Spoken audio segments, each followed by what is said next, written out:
ഈശോ മിശിഹായുടെ എല്ലാ വാഗ്ദാനങ്ങൾക്കും ഞങ്ങൾ യോഗ്യരാകുവാൻ ഞങ്ങൾക്ക് വേണ്ടി അപേക്ഷിക്കണമേ. Price the Lord. പരസ്പരം ഒരു സ്തുതി കൊടുത്ത് സന്തോഷത്തോടെ നമുക്കിരിക്കാം. മഴയൊക്കെ മാറി. പ്രിയപ്പെട്ടവരെ, സുഖമാണെന്ന് കരുതുന്നു. സുഖമാണോ? ആണോ? അതെ. നമുക്കൊരു വചനം ഏറ്റുപറഞ്ഞ് പ്രാർത്ഥിക്കാം. അപ്പസ്തോല പ്രവർത്തനം 28-ാമത്തെ അധ്യായം 27 മുതലുള്ള വചനം പറഞ്ഞേ. അപ്പസ്തോല പ്രവർത്തനം 28-27 മുതൽ വചനം ഇപ്രകാരമാണ്. ശ്രദ്ധിച്ച് കേൾക്കുക. അവർ കണ്ണുകൊണ്ട് കാണുകയും കാതുകൊണ്ട് കേൾക്കുകയും ഹൃദയം കൊണ്ട് അനുഭവിക്കുകയും മാനസാന്തരപ്പെടുകയും ഞാൻ അവരെ സുഖപ്പെടുത്തുകയും ചെയ്യുക അസാധ്യം. ഒന്നുകൂടെ നമുക്ക് കേൾക്കാം. അവർ കണ്ണുകൊണ്ട് എന്ത് ചെയ്യണം? കാണണം. നമ്മൾ ഇന്ന് ഈ കാലഘട്ടത്തിൽ ഒത്തിരി കാര്യങ്ങൾ നമ്മൾ കണ്ട് മനസ്സിലാക്കാനുണ്ട്. കണ്ണുകൊണ്ട് നമ്മൾ കാണണം. പിന്നെ കാതുകൊണ്ട് നമ്മൾ കേൾക്കണം. ഒത്തിരി സ്വരമുണ്ട് ഈ ലോകത്തിൽ, അല്ലേ? ആ സ്വരത്തിൻ്റെ ഒക്കെ ഉള്ളിൽ എനിക്ക് വേണ്ടിയുള്ള ഒരു സ്വരം ഉണ്ട്. ഒരു കാറ്റാണേലും ഒരു മഴയാണേലും എന്താണെങ്കിലും ആ ശബ്ദത്തിലൂടെ എല്ലാം ദൈവത്തിൻ്റെ ശബ്ദവും കടന്നു വരുന്നുണ്ട്. ഹല്ലേലൂയ. അതുകൊണ്ടാണ് കാതുകൊണ്ട് കേൾക്കുകയും ഹൃദയം കൊണ്ട് മനസ്സിലാക്കുകയും മാനസാന്തരപ്പെടുകയും. അപ്പൊ ഹൃദയം കൊണ്ട് എന്ത് ചെയ്യണം? മനസ്സിലാക്കണം. ഹൃദയം കൊണ്ട് എന്ത് ചെയ്യണം? മനസ്സിലാക്കണം. കണ്ണുകൊണ്ട് എന്ത് ചെയ്യണം? കാണണം. കാതുകൊണ്ട് എന്ത് ചെയ്യണം? കേൾക്കണം. ഹൃദയം കൊണ്ട് എന്ത് ചെയ്യണം? മനസ്സിലാക്കണം. പ്രിയപ്പെട്ടവരെ, ഇന്ന് നമ്മൾ രാവിലെ 9 മണി മുതൽ ആരംഭിച്ച ശുശ്രൂഷയിൽ നമ്മൾ കണ്ണുകൊണ്ട് കണ്ടു, കാതുകൊണ്ട് കേട്ടു, ഹൃദയം കൊണ്ട് മനസ്സിലാക്കി. അപ്പോൾ നമ്മളോട് തന്നെ ചോദിച്ചേ, ഞാൻ എന്താ കണ്ടത്? ഞാൻ എന്താ കേട്ടത്? ഞാൻ എന്താ മനസ്സിലാക്കിയത്? നമ്മളോട് തന്നെ ഒന്ന് ചോദിക്കുക. ഒരു സെക്കൻഡ് ഒന്ന് കണ്ണടച്ചിട്ട് ചോദിച്ചു നോക്കി, ഞാൻ എന്തെങ്കിലും കണ്ടോ? ഞാൻ എന്തെങ്കിലും കേട്ടോ? ഞാൻ എന്തെങ്കിലും മനസ്സിലാക്കിയോ? അങ്ങനെ ഒരു അനുഭവം ഉണ്ടായവരൊന്ന് കൈപൊക്കിക്കുകയും, എന്തെങ്കിലും ഒന്ന് കാണാൻ പറ്റിയവർ, കേൾക്കാൻ പറ്റിയവർ, ഹൃദയം കൊണ്ടൊന്ന് മനസ്സിലാക്കാൻ പറ്റിയവർ കുറച്ച് പേരൊക്കെ കൈപൊക്കിയിട്ടുള്ളൂ. അതിൻ്റെ ബാക്കി വചനം എന്താന്ന് നോക്കിയേ.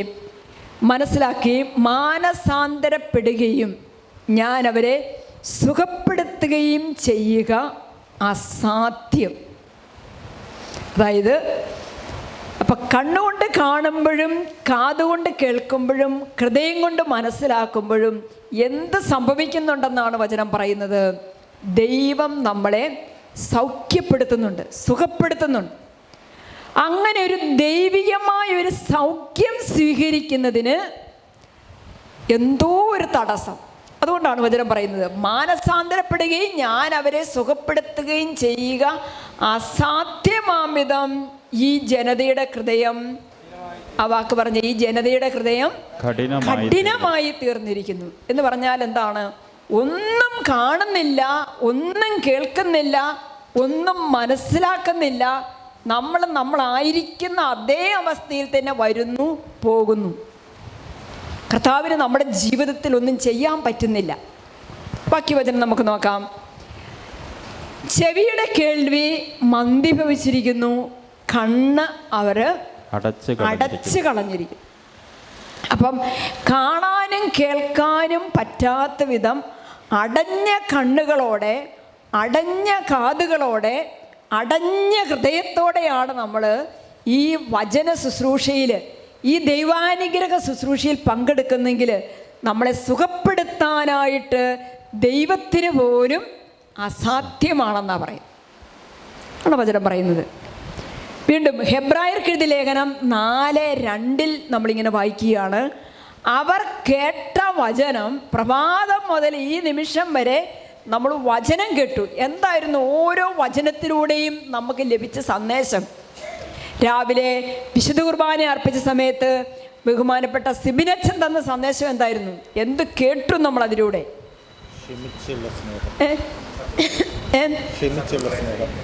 എന്താ കേട്ടത്?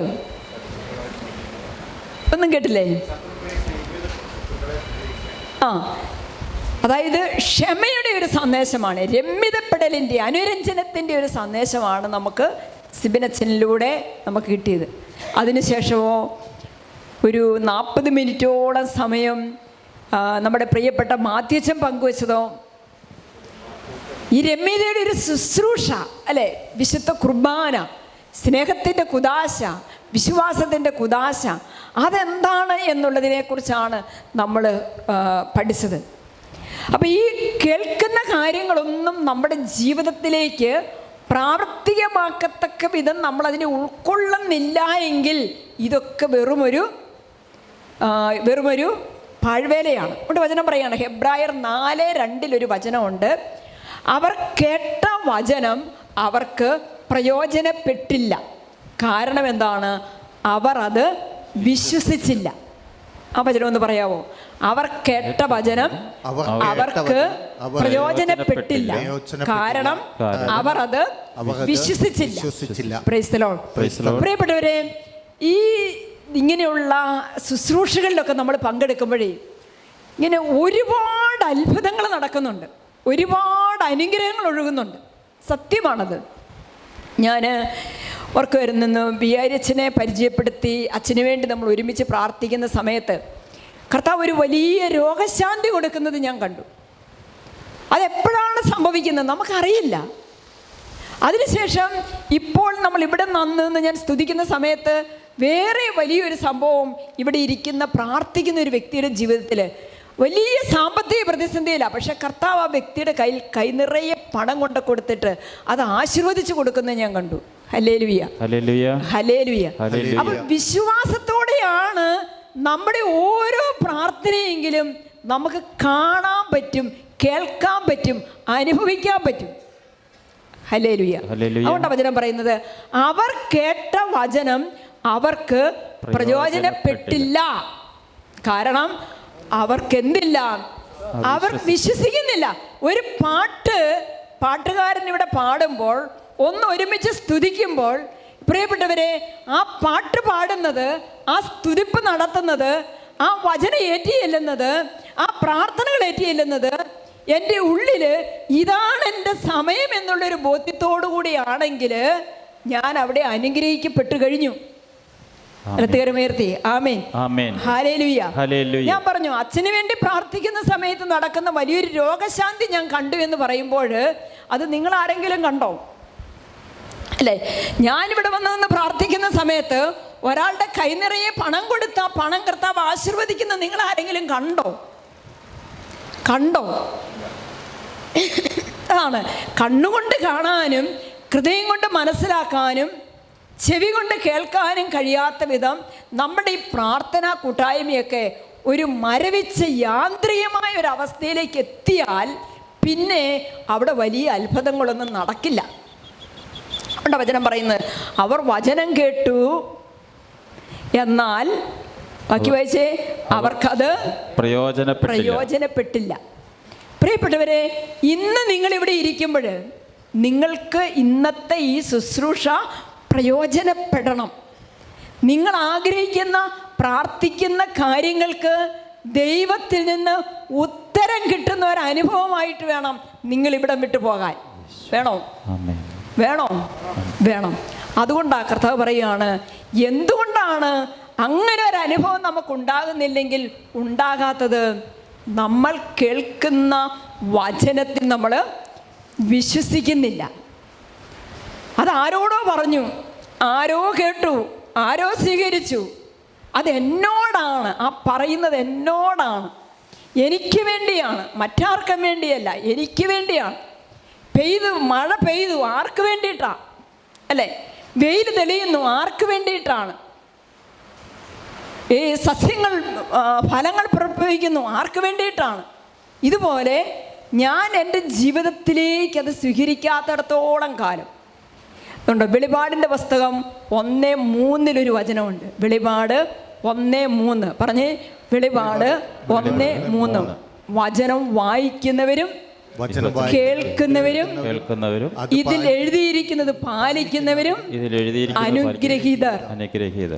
എന്തെന്നാൽ സമയം പറഞ്ഞേ, സമയം അടുത്തിരിക്കുന്നു. സ്വരമുയർത്തി പറഞ്ഞ സമയം അടുത്തിരിക്കുന്നു. അതുകൊണ്ട് ആരാ അനുഗ്രഹിക്കപ്പെടാൻ പോകുന്നത്? കർത്താവിൻ്റെ വചനങ്ങൾ വായിക്കണം, കേൾക്കണം, അതിലെഴുതിയിരിക്കുന്നത് അനുസരിക്കണം. ഹല്ലേലൂയ. അവർക്കെല്ലാം എന്ത് കിട്ടും? അനുഗ്രഹം കിട്ടും. എന്താണ് ഈ അനുഗ്രഹം? പ്രിയപ്പെട്ടവരെ, എനിക്ക് തോന്നുവാണ് ഈ കാലഘട്ടത്തിൻ്റെ പ്രത്യേകത വെച്ച് നമ്മൾ നമ്മുടെ ജീവിതത്തിലേക്ക് നോക്കുമ്പോൾ നമുക്ക് കിട്ടാവുന്ന ഏറ്റവും വലിയ അനുഗ്രഹം എന്ന് പറയുന്നത് നമ്മുടെ ഈ വിശ്വാസമാണ്. Price the lord. ഹല്ലേലൂയ. ഒന്ന് ഓർത്ത് നോക്കിക്കേ, ഇപ്പോൾ നമ്മൾ സന്തോഷത്തോടെ ഇരിക്കുന്നുണ്ടെങ്കിൽ, സമാധാനത്തോടെ കഴിയുന്നുണ്ടെങ്കിൽ, എന്താ അതിൻ്റെ കാരണം? നമുക്ക് ജീവിതത്തിൽ പ്രശ്നങ്ങളില്ലാത്തത് കൊണ്ടല്ല, പ്രാർത്ഥനയ്ക്കെല്ലാം ഉത്തരം കിട്ടിയത് കൊണ്ടല്ല, നമ്മൾ ആഗ്രഹിച്ചതെല്ലാം സംഭവിച്ചത് കൊണ്ടല്ല. പിന്നെ എന്തുകൊണ്ടാണ് നമ്മൾ സമാധാനത്തോടെ ഇരിക്കുന്നത്, സന്തോഷത്തോടെ ഇരിക്കുന്നത്? ഒരൊറ്റ കാരണമാണ്. ആ കാരണം ഒന്നില്ലാതെ വന്നൊന്ന് നോക്കിക്കേ, പിന്നെ എന്താ നമ്മുടെ അവസ്ഥ? എന്താണ് ആ കാരണം? വിശ്വാസമാണ്. വിശ്വാസം ശ്വാസം പോലെയാണെന്നാണ് പറയുന്നത്. ശ്വാസം പോയാൽ തീർന്നു അല്ലേ? പിന്നെ ഒന്നുമില്ല. ഇതുപോലെയാ. അപ്പം നമ്മൾക്ക് ഉള്ളിൽ ഫീൽ ചെയ്യുന്ന, ഉള്ളിൽ നമ്മൾ കൊണ്ടു നടക്കുന്ന, ഉള്ളിൽ നമ്മളെ ശക്തിപ്പെടുത്തുന്ന ഈ വിശ്വാസം എന്ന് പറയുന്നത് ചെറിയ കാര്യമല്ല, ചെറിയ കൃപയല്ല, ചെറിയ നന്മയല്ല. അത് ഏറ്റവും വലിയ ദാനമാണ്. Price the lord. ഹല്ലേലൂയ. ഇത് ആർക്കറിയാം? നമുക്കറിയത്തില്ല. പക്ഷെ ആർക്കറിയാം? പിശാചിനറിയാം. അതുകൊണ്ട് തന്നെ നമ്മുടെ പ്രാർത്ഥനയ്ക്ക് ഉത്തരം കിട്ടാതെ വരുമ്പോൾ പിശാച് എന്ത് പറയും? പ്രാർത്ഥിച്ചിട്ടൊന്നും ഒരു കാര്യമില്ല, വെറുതെ പോകുന്നതാ, പ്രാർത്ഥിച്ചിട്ട് കാര്യമില്ല. അതാരുടെ നുണയാ? പിശാചിൻ്റെ നുണയാ. അങ്ങനെ കുറേ പ്രാവശ്യം ആ പിശാചിൻ്റെ ഉപദേശം നമ്മൾ കേട്ട് കഴിയുമ്പോൾ നമ്മുടെ മനസ്സിലേക്ക് എന്താ വരുന്നത്? വിശ്വാസം വർദ്ധിക്കുകയാണോ ചെയ്യുന്നത്? വിശ്വാസം കുറയുകയാണോ ചെയ്യുന്നത്? വിശ്വാസം കുറയും. ഹല്ലേലൂയ. വിശ്വാസം കുറഞ്ഞാൽ സംഭവിക്കുന്നതാണ് നമ്മൾ ആദ്യം വായിച്ച വചനഭാഗത്തുള്ള ചില വാക്കുകൾ. എന്താണത്? കണ്ണുകൊണ്ട് കാണുകയും കണ്ണുകൊണ്ട് കാണുകയും കാതുകൊണ്ട് കേൾക്കുകയും ഹൃദയം കൊണ്ട് മനസ്സിലാക്കുകയും മാനസാന്തരപ്പെടുകയും ഞാൻ അവരെ സുഖപ്പെടുത്തുകയും ചെയ്യുക. അസാധ്യമാകുമാറ് അവരുടെ ഹൃദയം കഠിനമായി പോയിരിക്കും. ഞാൻ പറയുന്നു, വിശ്വാസം നഷ്ടപ്പെട്ടിട്ട് നിരാശയ്ക്ക് അടിമയായി തീരുന്ന ഒരവസ്ഥയാണ് ഈ കഠിന ഹൃദയം എന്ന് പറയുന്നത്. ഹല്ലേലൂയ. അത് സംഭവിക്കാതിരിക്കണമെങ്കിൽ എന്ത് ചെയ്യണം? നമ്മൾ ഇച്ചിരി മുമ്പ് കണ്ടില്ലേ, ഭയങ്കര ശക്തമായ മഴ. ഈ മഴ ഭൂമിയിലേക്ക് പെയ്തിറങ്ങുമ്പോൾ ഭൂമിക്ക് എന്താ സംഭവിക്കുന്നത്? ഒന്നും കണ്ടിട്ടില്ലല്ലേ? ഭൂമിക്ക് എന്താ സംഭവിക്കുന്നത്? ഇനി സംഭവിക്കുന്നത് എന്താണെന്ന് മനസ്സിലാകുന്നില്ലെങ്കിൽ ഒരു തൂമ്പായ ഒരു പിക്കാസോ എടുത്തുകൊണ്ട് ആ മുറ്റത്തോട്ടൊന്ന് പോയിട്ട്, ആ പുറത്തോട്ടൊന്ന് പോയിട്ടൊന്ന് കിളച്ച് നോക്കിക്കേ. ഭൂമി നനഞ്ഞു. ഭൂമിയുടെ ഹാർഡ്നെസ് മാറി അല്ലേ? ഭൂമി നനയാതെ ഉണങ്ങിക്കിടക്കുവാണേൽ ഒരു പിക്കാസ് കൊണ്ടോ ഒരു തൂമ്പാ കൊണ്ടോ ഒന്നും കുത്തിയാൽ ആ മണ്ണ് അങ്ങോട്ട് ഇളകുമോ? ഇല്ല. അത് ഭയങ്കര ഹാർഡായിട്ട് നിൽക്കുവാണ്. ഇതുപോലെയാണ് ഹൃദയം കഠിനമായി എന്ന് പറഞ്ഞാൽ പെയ്തിറങ്ങുന്ന ദൈവത്തിൻ്റെ ആത്മാവിൻ്റെ ആ ചൈതന്യം, അഭിഷേകം, കൃപ, ഇത് സ്വീകരിക്കാൻ പറ്റാത്ത വിധം ഹൃദയം കല്ലുപോലെയായി. ഹല്ലേലൂയ. ഹല്ലേലൂയ. അപ്പൊ പ്രിയപ്പെട്ടവരെ, സ്വാഭാവികമായിട്ടും ഈ കാലഘട്ടത്തെ നമ്മൾ കാണുമ്പോൾ, ഈ കാലഘട്ടത്തെ നമ്മൾ വായിക്കുമ്പോൾ, ഈ കാലഘട്ടത്തെ നമ്മൾ കേൾക്കുമ്പോൾ നമുക്ക് മനസ്സിലാകും, നന്നായിട്ട് ശ്രദ്ധിച്ചില്ലെങ്കിൽ, സൂക്ഷിച്ചില്ലെങ്കിൽ ഏറ്റവും വലിയ അമൂല്യ നിധി സാത്താൻ കവർന്നുകൊണ്ട് പോകും. അതെന്താണ്? എന്നിൽ ദൈവം നിക്ഷേപിച്ചിരിക്കുന്ന ഏറ്റവും വലിയ അമൂല്യമായ നിധി എന്താണ്? ആത്മാവ്. അതെൻ്റെ വിശ്വാസമാണ്. Price the lord. ഹല്ലേലൂയ. ഹല്ലേലൂയ. ഇപ്പോൾ സാത്താൻ കൈവെക്കുന്നത് പ്രിയപ്പെട്ടവരെ അവിടെയാണ്. മാമോദീസായിലൂടെ ദൈവം എനിക്ക് തന്ന ആ വിശ്വാസത്തിൻ്റെ മേലാണ് സാത്താൻ്റെ കണ്ണ്. ഹല്ലേലൂയ. ഹല്ലേലൂയ. അപ്പോൾ ആ വിശ്വാസം പോയി കഴിയുമ്പോൾ പെയ്തിറങ്ങുന്ന മഴയ്ക്ക് എന്നെ കുളിർമയുള്ളതാക്കാൻ, എന്നെ അനുഭവമുള്ളവളാക്കാൻ, ദൈവാനുഭൂതിയുള്ളവളാക്കി മാറ്റാൻ സാധിക്കുകയില്ല. വലത്തുകരമുയർത്തി ആമേൻ ഹല്ലേലൂയ. സ്വരമുയർത്തി പറഞ്ഞേ ആമേൻ ഹല്ലേലൂയ. പ്രിയപ്പെട്ടവരെ, നമ്മൾ ശ്രദ്ധയോടെ ആയിരിക്കണം, ജാഗ്രതയോടെ ആയിരിക്കണം. എന്ത് ചെയ്യണം? എന്ത് ചെയ്യണം? വിശ്വാസം സ്വീകരിച്ചു കൊണ്ടേയിരിക്കണം. ഹല്ലേലൂയ. അതാണ് ചെയ്യേണ്ടത്. വിശ്വാസം സ്വീകരിച്ചു കൊണ്ടേയിരിക്കണം. വിശ്വാസം എന്നിൽ വളർന്നുകൊണ്ടേയിരിക്കണം. കത്തോലിക്കാ സഭയുടെ മതബോധന ഗ്രന്ഥത്തിൽ 162 ഖണ്ഡികയിൽ ഇങ്ങനെ പറയാം, ദൈവം മനുഷ്യൻ നൽകുന്ന സൗജന്യദാനമാണ് ഈ വിശ്വാസം. പറഞ്ഞേ, ദൈവം മനുഷ്യന് നൽകുന്ന സൗജന്യദാനമാണ് ഈ വിശ്വാസം. അപ്പൊ ഇത് നമ്മൾ എന്ത് ചെയ്യണം? സ്വീകരിക്കണം. ഇപ്പം നിങ്ങളൊന്ന് ഓർത്ത് നോക്കിക്കേ, നിങ്ങൾ കയറി വരുമ്പോൾ അവിടെ ഒരു രജിസ്ട്രേഷൻ കൗണ്ടറുണ്ട്. ഇന്ന് വൺ ഡേ ധ്യാനത്തിൽ പങ്കെടുക്കണമെങ്കിൽ 500 രൂപ കൊടുത്ത് നിങ്ങൾ പേര് രജിസ്റ്റർ ചെയ്യണം എന്ന് എന്തെങ്കിലും ഈ സാന്ത്വഭവനിൽ നിന്ന് പറഞ്ഞിട്ടുണ്ടോ? ഉണ്ടോ? എന്തെങ്കിലും ഒരു 500 രൂപ നിങ്ങളുടെ കയ്യിൽ നിന്ന് മേടിച്ചിട്ടുണ്ടോ? ഉണ്ടോ? ഇല്ല. അപ്പം ഈ കിട്ടുന്നത് എങ്ങനെയാ? എന്താ? ദാനമായിട്ട്. സൗജന്യദാനമാണ് സ്വീകരിക്കുന്നത്. എന്നാൽ ഈ സൗജന്യദാനം 10 പൈസ നമുക്ക് കൊടുക്കണ്ടാഞ്ഞിട്ട് പോലും ദൈവം സൗജന്യമായിട്ട് നമുക്കിത് തരുമ്പോൾ പോലും ഈ വില, ഈ സൗജന്യദാനത്തിൻ്റെ വില മനസ്സിലാക്കാത്ത മണ്ടന്മാരും മണ്ടികളും ഒക്കെ അല്ലേ നമ്മൾ? ആണോ? ഇതിനേക്കാളും വിലയുള്ളത് എന്തോ ഉണ്ടെന്നോർത്തിട്ടല്ലേ ഇങ്ങനെയുള്ള കാര്യങ്ങളൊക്കെ നമ്മൾ അവഗണിക്കുന്നത്? അല്ലേ? അല്ലേ? അതെ. അതുകൊണ്ട് പ്രിയപ്പെട്ടവരെ, സഭ നമ്മളോട് പറയുകയാണ്, മക്കളെ, സൗജന്യദാനം.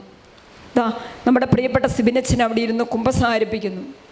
വചനം കേൾക്കുന്നതിന് 500, കുമ്പസാരിപ്പിക്കുന്നതിന് 500, വിശുദ്ധ ബലിയിൽ പങ്കെടുക്കുന്നതിന് വേറെ ഒരു 500, കൗൺസിലിംഗ് എടുക്കുന്നതിന് വേറെ ഒരു 5000.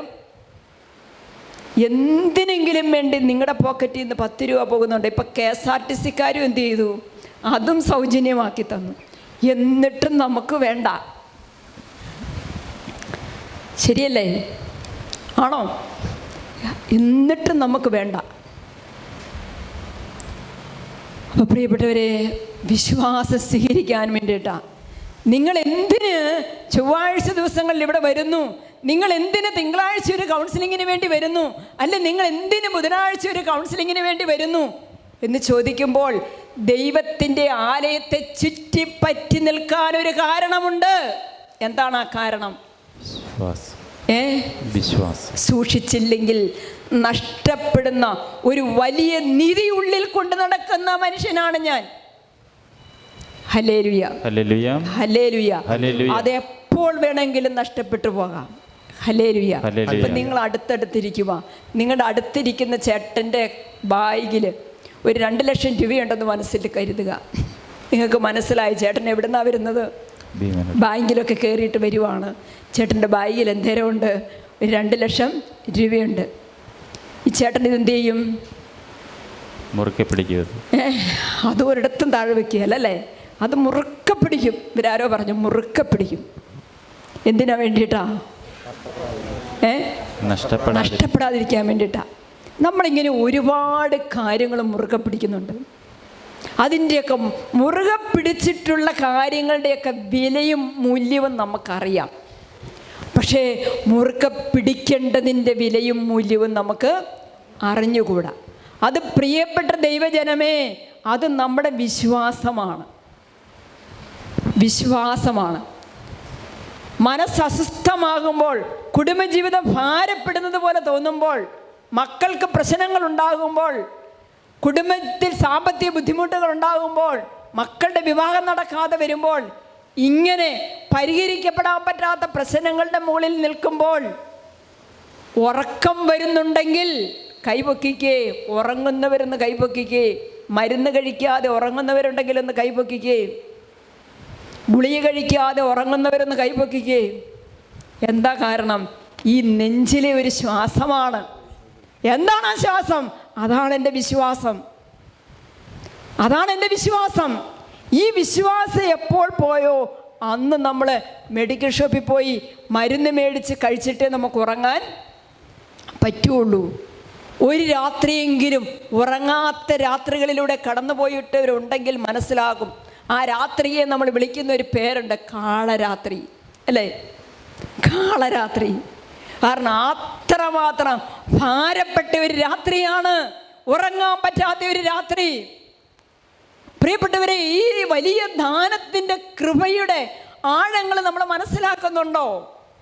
നാളെ എൻ്റെ ദൈവം എനിക്ക് വേണ്ടി ഒരു വഴി തുറക്കും. നാളെ ദൈവം എൻ്റെ ജീവിതത്തിൽ ഇടപെടും. ഞാൻ ഇന്ന് സമാധാനമായിട്ട് ഉറങ്ങും എന്നുള്ള ഒരു ശാന്തത എൻ്റെ മനസ്സിന് കിട്ടുന്നുണ്ടെങ്കിൽ അത് ഈ പറയുന്ന ദൈവം തരുന്ന ഈ സൗജന്യദാനമെന്ന വിശ്വാസം അതൊന്നു മാത്രമാണ്. ഹല്ലേലൂയ, ഹല്ലേലൂയ, ഹല്ലേലൂയ. അതുകൊണ്ട് പ്രിയപ്പെട്ടവരെ, നമുക്ക് വിശ്വാസം ഉണ്ടേ എന്ന് നമ്മൾ വിചാരിച്ചിരുന്നാൽ പോരാ. വിശ്വാസം ഇന്ന് എനിക്കും നിങ്ങൾക്കുമൊക്കെ, ഞാൻ ഉൾപ്പെടെ ഞാൻ പറയുകയാണ്, ഏറ്റവും അധികം നമ്മൾ ശ്രദ്ധയോടെ സൂക്ഷിക്കേണ്ട ഒരു കാര്യമാണ് വിശ്വാസം. കാരണം നമ്മൾ പ്രതീക്ഷിക്കാത്ത വിധത്തിലാണ് നമുക്ക് ജീവിതത്തിൽ പ്രശ്നങ്ങൾ നേരിടേണ്ടതായിട്ടുള്ളത്. പ്രതീക്ഷിക്കാത്ത സമയത്താണ്, പ്രതീക്ഷിക്കാത്ത വഴിയിലൂടെയാണ്, പ്രതീക്ഷിക്കാത്ത വ്യക്തികളിലൂടെയാണ് ജീവിതത്തിൽ പ്രതിസന്ധികളെ നമുക്ക് തരണം ചെയ്യാനായിട്ടുള്ളത്. അതിൻ്റെ വഴിക്ക് പോകട്ടെ. എൻ്റെ ദൈവം എൻ്റെ പക്ഷത്തുണ്ട് എന്ന ഒരു ചിന്ത മനസ്സിൽ നിന്ന് കയറി വരുന്നില്ലെങ്കിൽ എന്ത് സംഭവിക്കും? അന്ന് നമുക്ക് ഉറങ്ങാൻ പറ്റില്ല, അന്ന് നമുക്ക് ഭക്ഷണം കഴിക്കാൻ പറ്റത്തില്ല, അന്ന് ആരോട് സമാധാനമായിട്ട് സംസാരിക്കാൻ പറ്റത്തില്ല. പറ്റുമോ? പറ്റുമോ? പറ്റിയേല. അതുകൊണ്ട് എന്ത് ചെയ്യണം? ഒറ്റ കാര്യമാണ് പറഞ്ഞത്. അതുകൊണ്ട് എന്ത് ചെയ്യണം? ഒന്ന്, എനിക്ക് ദൈവം തന്നിരിക്കുന്നു, ഞാൻ ദൈവത്തിൽ നിന്ന് സ്വീകരിച്ചിരിക്കുന്നു എന്ന് പറയുന്ന ഏതൊരു അനുഗ്രഹത്തെക്കാളും വിലപ്പെട്ട ഒരു അനുഗ്രഹമാണ് എനിക്ക് ദൈവം തന്ന എൻ്റെ വിശ്വാസം. Hallelujah, hallelujah. വിശ്വാസ പ്രമാണം അറിയാവോ? ഇന്ന് ചെല്ലിക്ക്. ഇച്ചിരി ചെല്ലിയാ മതി, ആദ്യ ഭാഗം മാത്രം ചെല്ലിയാ മതി. സർവശക്തനായ പിതാവും ആകാശത്തിന്റെയും ഭൂമിയുടെയും സൃഷ്ടാവുമായ ദൈവത്തിൽ ഞാൻ വിശ്വസിക്കുന്നു. എന്താ നമ്മൾ പറഞ്ഞത്? സർവശക്തനായ, അല്ലേ? ഞാൻ വിശ്വസിക്കുന്നത് ആരില്ല? സർവശക്തനായ പിതാവ്, ദൈവത്തില്. ആ ദൈവം ആരാ? ഭൂമിയെയും ആകാശത്തെയും ഭൂമിയെയും മുഴുവൻ സൃഷ്ടിച്ച് പരിപാലിക്കുന്ന ഈ സർവശക്തനായ ദൈവം എൻ്റെ അപ്പനായ, എൻ്റെ പിതാവായ, എൻ്റെ അപ്പായ. ഹല്ലേലൂയ, ഹല്ലേലൂയ, ഹല്ലേലൂയ, ഹല്ലേലൂയ. അപ്പൊ പ്രിയപ്പെട്ടവരെ, ഈ സർവശക്തനായ ദൈവം എൻ്റെ അപ്പനായതുകൊണ്ട് എനിക്ക് ഭൂമിയിൽ ഒന്നിനും കുറവ് വരില്ല എന്നുള്ള ആ വിശ്വാസത്തെ ഞാൻ നിരന്തരം സ്വീകരിച്ചു കൊണ്ടേയിരിക്കണം. ആമേൻ, ഹല്ലേലൂയ, ആമേൻ, ഹല്ലേലൂയ. ഉറക്കെ പറഞ്ഞേ ആമേൻ, ഹല്ലേലൂയ, ആമേൻ, ഹല്ലേലൂയ. പിന്നെ നമ്മൾ എന്ത് ചെയ്യണം? രണ്ടാമതായിട്ട് നമ്മൾ ചെയ്യേണ്ടത് എന്താണെന്നറിയാവോ?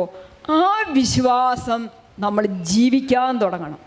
ഹല്ലേലൂയ, ഹല്ലേലൂയ, ഹല്ലേലൂയ. ഈ വിശ്വാസം ദൈവം തരുന്ന സർവശക്തനായ ദൈവം എൻ്റെ അപ്പനാണെന്നുള്ള ബോധ്യത്തിൽ നിന്ന് ദൈവത്തെ വിളിച്ചപേക്ഷിച്ച് ജീവിക്കുന്ന ഒരു ജീവിത ശൈലി ദൈവ പൈതലേ നമുക്കുണ്ടാകണം. അതാണ് ജീവിക്കുക, ജീവിക്കുന്ന വിശ്വാസം എന്ന് പറയുന്നത്. Price the Lord. Praise the Lord. Hallelujah. Hallelujah. ജീവിക്കുന്ന വിശ്വാസം. ഇന്ന് നമ്മുടെ മക്കൾക്ക് എന്തെങ്കിലും ആകുലതകളുണ്ടോ? 2 മാസം കഴിയുമ്പോൾ ചിലപ്പം അവർക്ക് അമേരിക്കയ്ക്ക് പോകാനുണ്ടായിരിക്കാം, അല്ലെങ്കിൽ കാനഡയ്ക്ക് പോകാനുണ്ടായിരിക്കാം, അല്ലെങ്കിൽ ഇസ്രായേലിന് പോകാനുണ്ടായിരിക്കാം, ജർമ്മനിക്ക് പോകാനുണ്ടായിരിക്കാം. അതിനൊരു 10-12 ലക്ഷം രൂപ തന്നെ ആവശ്യമായിട്ടുണ്ടായിരിക്കാം. പക്ഷേ അതിനെക്കുറിച്ച് ആ അവസ്ഥയെക്കുറിച്ച് ഉത്കണ്ഠ ആർക്കാണ്? ഈ മകൻ എന്തെങ്കിലും ഉത്കണ്ഠയുണ്ടോ? ഉണ്ടോ?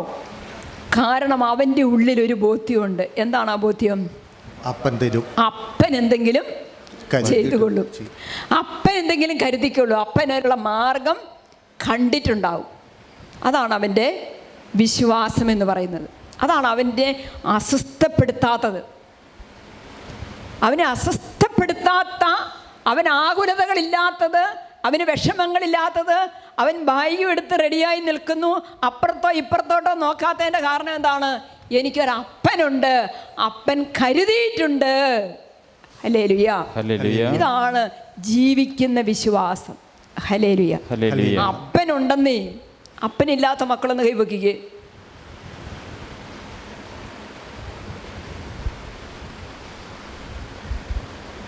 പ്രിയപ്പെട്ടവരെ, ആരോ കൈപൊക്കി. പക്ഷെ നമ്മളാരും അപ്പനില്ലാത്തവരാരും ഇല്ല കേട്ടോ. ആരും കൈപൊക്കരുത്. ആര് ചോദിച്ചാലും നമ്മൾ അപ്പനില്ലാത്ത മക്കളല്ല. നമുക്ക് അപ്പൻ ഉണ്ട്. നമ്മുടെ അപ്പനാരാ? അവിശ്വാസ പ്രമാണം ചെല്ല്. നമ്മുടെ അപ്പനാരാ? സർവശക്തനായ പിതാവും ആകാശത്തിന്റെയും ഭൂമിയുടെയും സൃഷ്ടാവുമായ ദൈവം. അതാണ് എൻ്റെ അപ്പൻ. ഹല്ലേലൂയ. അപ്പനില്ലാത്ത ആരെങ്കിലും ഉണ്ടെങ്കിൽ കൈപൊക്കിക്ക്. ഇപ്പം ആരുമില്ല. മുമ്പേ കുറച്ച് പേരൊക്കെ ഉണ്ടായിരുന്നു. അപ്പനില്ലാത്തവൻ്റെ നെഞ്ച് പിടയ്ക്കും. അവൻ ഉറക്കം വരാൻ പറ്റില്ല, അവൻ ഉറങ്ങാൻ പറ്റില്ല. അപ്പനുള്ളവൻ്റെ നെഞ്ച് പിടയ്ക്കേണ്ട കാര്യമില്ല. കാരണം എല്ലാം കരുതിയിട്ടുണ്ട്. ഹല്ലേലൂയ. ആമേൻ. ഹല്ലേലൂയ. ആമേൻ. ഹല്ലേലൂയ. അതുകൊണ്ട് കത്തോലിക്കാ സഭയുടെ മതബോധന ഗ്രന്ഥം നമ്മളെ പഠിപ്പിക്കുകയാണ്, CCC പഠിപ്പിക്കുകയാണ്.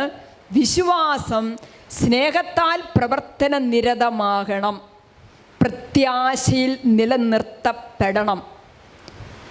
സഭയുടെ വിശ്വാസം രൂഢമൂലമാകണം. ഹല്ലേലൂയ. ആമേൻ. ഹല്ലേലൂയ. വീണ്ടും കത്തോലിക്കാ സഭ പറയുകയാണ്, വിശ്വാസം വ്യക്തിപരമായ ഒരു പ്രവൃത്തിയാണ്. ഹല്ലേലൂയ.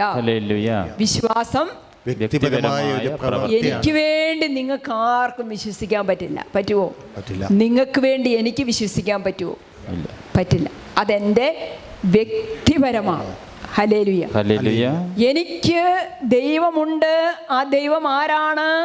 ആ ദൈവത്തിൽ ഞാൻ എങ്ങനെയാണ് വിശ്വസിക്കുന്നത് എന്നുള്ളത് അതെൻ്റെ വ്യക്തിപരമാണ്. ഹല്ലേലൂയ. എന്നെങ്കിലും നിങ്ങൾ നിരീശ്വരവാദികളായിരുന്നിട്ടുണ്ടോ? അങ്ങനെയുള്ളൊരു കൈപൊക്കിക്ക്. എന്നെങ്കിലും നിരീശ്വരവാദികളായിരുന്നവർ കുറച്ച് മിടുക്കരൊക്കെ ഉണ്ട്. അപ്പം ഈ നിരീശ്വരവാദം എന്ന് പറയുന്നത് എന്താണെന്ന് നമുക്കറിയാം. എന്താണ് നിരീശ്വരവാദികൾ പറയുന്നത്? എന്താണ്? ദൈവമില്ല എന്നാ പറയുന്നത്. ദൈവമില്ല എന്ന്. അപ്പം നമ്മൾ നിരീശ്വരവാദികളല്ല എന്ന് പറയുമ്പോൾ നമ്മൾ എന്ത് പറയുന്നു? ഒരു ദൈവം ഉണ്ടെന്ന് പറയുന്നു, അല്ലേ? ഒരു ദൈവം ഉണ്ട്. പക്ഷേ ഒരു ദൈവമുണ്ട് എന്ന് ഞാൻ പറയുമ്പോൾ അത് എൻ്റെ വ്യക്തിപരമായ വിശ്വാസമാകുമ്പോൾ അതെന്തായി മാറി? ഈ ദൈവം എനിക്ക് ആരാണെന്നുള്ള കണ്ടെത്തലിൻ്റെ അനുഭവമായി. ഹല്ലേലൂയ. ദൈവം ഉണ്ടെന്ന് പറയുന്നവരുമുണ്ട്, ദൈവം ഇല്ലെന്ന് പറയുന്നവരുമുണ്ട്. ഈ ദൈവം എനിക്ക് ആരാണെന്ന് പറയാൻ പറ്റുന്നവരുമുണ്ട്. ഹല്ലേലൂയ. ഈ ദൈവം എനിക്ക് ആരാണ്? ഹല്ലേലൂയ. ഞാൻ കൗൺസിലിങ്ങിനൊക്കെ ഇരിക്കുമ്പം പിള്ളേരോട് ചോദിക്കാറുണ്ട്, മക്കളെ 12ാം ക്ലാസ് വരെ വേദപാഠം പഠിച്ചില്ലേ, എന്നിട്ട് ദൈവം നിങ്ങൾക്ക് ആരാ? അപ്പം ചില പിള്ളേർ പറയും, നല്ല കൃത്യമായിട്ട് അവർ പറയും, ദൈവം ആരാണെന്ന് പറയും. ചിലർക്ക് അതിന് മറുപടിയൊന്നും ഇല്ല. അതുകൊണ്ട് പ്രിയപ്പെട്ടവരെ, യാക്കോബിലേക്ക് എഴുതിയ ലേഖനത്തിൽ 2:17 ഇങ്ങനെ പറയുകയാണ്, പ്രവൃത്തികൾ കൂടാതെയുള്ള വിശ്വാസം അതിൽ തന്നെ നിർജീവമാണ്. നിർജീവം എന്ന് പറഞ്ഞാൽ എന്താ? ചത്തതാണ്, ജീവനില്ലാത്തതാണ്. പ്രവൃത്തികൾ കൂടാതെയുള്ള വിശ്വാസം. Hallelujah, hallelujah. സത്യത്തിൽ നമ്മളൊന്ന് ഓർത്ത് നോക്കിയേ, എല്ലാ നല്ല പ്രവൃത്തികൾക്കും എന്നെയും നിങ്ങളെയും പ്രോത്സാഹിപ്പിക്കുന്നത്, പ്രേരണയായിട്ട് നിൽക്കുന്നത് എന്താണ്? വിശ്വാസമാണ്.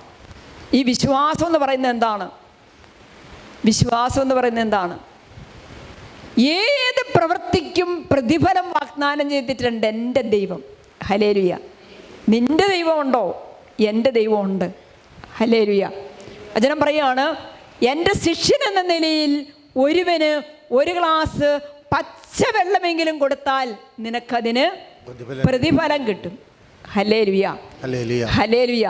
നമ്മൾ ഒരിക്കലും പച്ചവെള്ളം കൊടുക്കാറില്ല. പിന്നെന്താ കൊടുക്കാറ്? ഒന്നെങ്കിൽ ചൂടുവെള്ളം കൊടുക്കും, അല്ലെങ്കിൽ ചായ കൊടുക്കും, അല്ല കട്ടൻ കാപ്പി കൊടുക്കും. ഒക്കെ അങ്ങനെയല്ല ചെയ്യുന്നത്. കർത്താവ് പറയുകയാണ്, ഇനി 1 ഗ്ലാസ് പച്ചവെള്ളമാണ് നീ കൊടുത്തതെന്ന് കരുതുക. 1 ഗ്ലാസ് പച്ചവെള്ളം കൊടുക്കുന്ന ത്യാഗമേ നിന്റെ നന്മ പ്രവൃത്തികൾക്കുണ്ടായിട്ടുള്ളൂ എങ്കിൽ പോലും നിന്റെ ദൈവം നിനക്ക് വേണ്ടി ഒരു പ്രതിഫലം കരുതിയിട്ടുണ്ട്. ഹല്ലേലൂയ, അവർക്ക് പറഞ്ഞേ ആമേൻ. ഹല്ലേലൂയ, ആമേൻ. ഹല്ലേലൂയ, ഹല്ലേലൂയ. അതുകൊണ്ട് യാക്കോബ് പറയുകയാണ് 2:14, എൻ്റെ സഹോദരരെ, വിശ്വാസമുണ്ടെന്ന് പറയുകയും പ്രവൃത്തിയിലില്ലാതിരിക്കുകയും ചെയ്യുന്നവന് എന്ത് മേന്മയാണ് ഉള്ളത്? ഈ വിശ്വാസത്തിന് അവനെ രക്ഷിക്കാൻ കഴിയുമോ? ഹല്ലേലൂയ, ഹല്ലേലൂയ എന്ന് പറയുമ്പോൾ വിശ്വാസം ജീവനുള്ളതായിരിക്കണം, അത് പ്രവർത്തന നിരതമായിരിക്കണം. Praise the lord. ഹല്ലേലൂയ. അതായത് ഒരു നന്മയും ചെയ്യാൻ പ്രിയപ്പെട്ട ദൈവജനമേ നിങ്ങളെ നിങ്ങളുടെ വിശ്വാസം പ്രോത്സാഹിപ്പിക്കുന്നില്ല എങ്കിൽ നിങ്ങളുടെ വിശ്വാസത്തിൽ നിങ്ങൾ രക്ഷപ്പെടുകയില്ല. ആ വചനം പറയുന്നുണ്ടോ? എൻ്റെ സഹോദരരെ, വിശ്വാസമുണ്ടെന്ന് പറയുകയും വിശ്വാസമുണ്ടെന്ന് പറയുകയും പ്രവൃത്തിയിലില്ലാതിരിക്കുകയും ചെയ്യുന്നവന് എന്ത് മേന്മയാണ് ഉള്ളത്? കാരണം അവന് പ്രതിഫലമില്ല. ദൈവം പ്രതിഫലം വാഗ്ദാനം ചെയ്തിരിക്കുന്ന ആർക്കാ? വിശ്വാസത്തിൻ്റെ അടിസ്ഥാനത്തിൽ, വിശ്വാസത്തിൽ നിന്ന് നീ എന്തെങ്കിലും ഒരു നന്മ അവരിന് ചെയ്യുമ്പോഴാണ് ദൈവം നിനക്ക് പ്രതിഫലം വാഗ്ദാനം ചെയ്തിരിക്കുന്നത്. അതാ സിസ്റ്റർ പറഞ്ഞത്, 1 ഗ്ലാസ് പച്ചവെള്ളമെങ്കിലും എൻ്റെ ശിഷ്യൻ എന്ന നിലയിൽ നീ അവന് കൊടുത്താൽ നിനക്ക് അവൻ പ്രതിഫലം തരില്ല. പിന്നെ ആര് പ്രതിഫലം തരും? ദൈവം നിനക്ക് പ്രതിഫലം തരും. ഈ വചനം കൂട്ടി വായിച്ചു നോക്കിയേ. ഉണ്ടോ? ഈ വിശ്വാസത്തിന്, അതായത് പ്രവൃത്തിയിലില്ലാത്ത, പ്രവൃത്തി കൊണ്ട് സ്ഥിരീകരിക്കാത്ത ഒരു വിശ്വാസത്തിന് നിന്നെ രക്ഷിക്കാൻ പറ്റുമോ? പറ. പറ്റില്ല. പറ്റുമോ? പറ്റില്ല. പറ്റില്ല. ഹല്ലേലൂയ, ഹല്ലേലൂയ, ഹല്ലേലൂയ. അവർക്ക് പറഞ്ഞേ ആമേൻ. ഹല്ലേലൂയ. അതുകൊണ്ട് ഒരു സഹോദരനോ ഒരു സഹോദരിയോ ആവശ്യത്തിന് വസ്ത്രമോ ഭക്ഷണമോ ഇല്ലാതെ കഴിയുമ്പോൾ നിങ്ങൾ ആരെങ്കിലും ശരീരത്തിന് ആവശ്യമായത് അവർക്ക് കൊടുക്കാതെ സമാധാനത്തിൽ പോവുക, തീ കായുക, വിശപ്പടക്കുക എന്നൊക്കെ അവരോട് പറയുന്നെങ്കിൽ അതുകൊണ്ട് എന്ത് പ്രയോജനം? പ്രവൃത്തികൾ കൂടാതെയുള്ള വിശ്വാസം അതിൽ തന്നെ നിർജീവമാണ്. Praise the lord. ഹല്ലേലൂയ, ഹല്ലേലൂയ, ഹല്ലേലൂയ. ആ വലത്തെ കരം നെഞ്ചോട് വെച്ചിട്ട് ആ വചനം ഒന്ന് നെഞ്ചി കയറ്റിത്തരണേ എന്ന് പ്രാർത്ഥിച്ച് നമ്മൾ തുടർന്ന് ആരാധനയിലേക്ക് പ്രവേശിക്കുക. സമയമായല്ലേ? എന്താണ് ആ വചനം? പ്രവൃത്തികൾ കൂടാതെയുള്ള വിശ്വാസം അതിൽ തന്നെ നിർജീവമാണ് എന്ന് പറഞ്ഞാൽ ജീവനില്ലാത്തതാണ്, ചത്തതാണ്, അല്ലേ? എന്ന് പറഞ്ഞാൽ എന്താ? എനിക്ക് ദൈവം തരുന്ന എല്ലാ പ്രതിഫലവും എന്തിൻ്റെ അടിസ്ഥാനത്തിലാണ്? എൻ്റെ പ്രവൃത്തിയുടെ അടിസ്ഥാനത്തിലാണ്. പ്രവൃത്തി എന്തിൻ്റെ അടിസ്ഥാനത്തിലാണ്? വിശ്വാസത്തിൻ്റെ അടിസ്ഥാനത്തിലാണ്. ഹല്ലേലൂയ. പ്രവൃത്തി എന്തിൻ്റെ അടിസ്ഥാനത്തിലാണ്? എൻ്റെ വിശ്വാസത്തിൻ്റെ അടിസ്ഥാനത്തിലാണ്. എൻ്റെ വിശ്വാസത്തിൻ്റെ അടിസ്ഥാനത്തിലാണ്. അപ്പം വിശ്വാസം കുറയുന്നതിനനുസരിച്ച് നമ്മളൊക്കെ ഒരുപാട് സ്വാർത്ഥരായി മാറും, അല്ലേ? വിശ്വാസം കുറയുന്നതിനനുസരിച്ച് നമ്മളൊക്കെ ഒരുപാട് സ്വാർത്ഥരായി മാറും. അതുകൊണ്ട് പ്രിയപ്പെട്ടവരെ, ഈ തിരുവചനം നിങ്ങളിന്ന് വീട്ടിൽ ചെന്നിട്ട് വായിക്കണം. യാക്കോസ്ലീഹ എഴുതിയ 2-ാം ലേഖനം 14, യാക്കോസ്ലീഹയുടെ രണ്ടാമത്തെ അധ്യായത്തിൽ 15-17, 2-ാം ലേഖനമല്ല കേട്ടോ, 2-ാം അധ്യായം 15-17 ഈ വചനങ്ങളൊക്കെ നമുക്ക് ജീവിക്കാനുള്ളതാണ്. നമ്മൾ പറഞ്ഞില്ലേ, വിശ്വാസം സ്വീകരിക്കണം. ഇപ്പം നമ്മളിവിടെ വന്നിരുന്ന് കർത്താവിൻ്റെ വചനം കേൾക്കുമ്പോൾ, കുദാശകൾ സ്വീകരിക്കുമ്പോൾ, ഒന്നിച്ച് പ്രാർത്ഥിക്കുമ്പോൾ എന്ത് സ്വീകരിക്കുന്നു? വിശ്വാസം വീണ്ടും വീണ്ടും സ്വീകരിക്കുന്നു. ഈ വിശ്വാസം ജീവിക്കാനുള്ള സമയമാണ് നമ്മളിവിടെ വിട്ട് പുറത്തോട്ട് ഇറങ്ങുമ്പോൾ. ഈ വിശ്വാസം ജീവിക്കാനുള്ള, ചത്ത വിശ്വാസം പ്രതിഫലമില്ല. അതിന് നിർജീവമായ വിശ്വാസത്തിന് ഒരു പ്രതിഫലവും നമുക്ക് പ്രതീക്ഷിക്കാനില്ല. ഹല്ലേലൂയ. ഓർക്കെ പറഞ്ഞ ആമേൻ. ഹല്ലേലൂയ. ഓർക്കെ പറഞ്ഞ ആമേൻ. ഹല്ലേലൂയ. ഒരൊറ്റ കാര്യം കൊണ്ട് സിസ്റ്റർ പറയാം, അത് അടുത്ത പ്രാവശ്യം നമുക്കത് എക്സ്പ്ലെയിൻ ചെയ്യാം. വിശ്വാസം കൈമാറണം. പറഞ്ഞേ, വിശ്വാസം കൈമാറണം. ഇതിങ്ങനെ 500 രൂപ നോട്ടുകൾ കെട്ടിപ്പെട്ടിക്കകത്ത് വെച്ച് ആരും കൊണ്ടുപോകാതെ കവർന്നെടുക്കാതെ സൂക്ഷിച്ച് വെക്കുന്നത് പോലെ സൂക്ഷിച്ച് വെക്കാനുള്ളതല്ല. എന്നിലെ വിശ്വാസം ആരും കവർന്നെടുക്കാതെ സൂക്ഷിച്ച് വെക്കണം. അത് സിസ്റ്റർ പറഞ്ഞായിരുന്നു. പക്ഷേ ഇത് സത്യത്തിൽ സൂക്ഷിക്കപ്പെടുന്നത് എപ്പോഴാണ്? പണം സൂക്ഷിക്കപ്പെടുന്നത് എപ്പോഴാണ്? ബാങ്കിലോ എവിടെയെങ്കിലും ഭദ്രമായിട്ട് വെക്കുമ്പോഴാണ്. പക്ഷേ വിശ്വാസം സൂക്ഷിക്കപ്പെടുന്നത് എപ്പോഴാണ്? അത് കൈമാറുമ്പോഴാണ്. ഹല്ലേലൂയ. ഹല്ലേലൂയ. വേറൊരാൾക്ക് വിശ്വാസം കിട്ടത്തക്ക രീതിയിലുള്ള പ്രവൃത്തികൾ ഞാൻ ചെയ്യുമ്പോൾ എൻ്റെ വിശ്വാസം ഞാൻ കൈമാറുക. അവിടെ ഞാൻ ആ വിശ്വാസം സംരക്ഷിക്കുക. Price the lord. ഹല്ലേലൂയ. സമയമായതുകൊണ്ട് അത് ഞാൻ നാളെ അടുത്ത ആഴ്ച ക്ലാസ്സിൽ ദൈവം അനുവദിച്ചെങ്കിൽ നമുക്കത് എക്സ്പ്ലെയിൻ ചെയ്യാം. നമുക്ക് എഴുന്നേറ്റ് ആരാധനയ്ക്ക് വേണ്ടിയിട്ട് നമുക്ക് ഒരുങ്ങാം.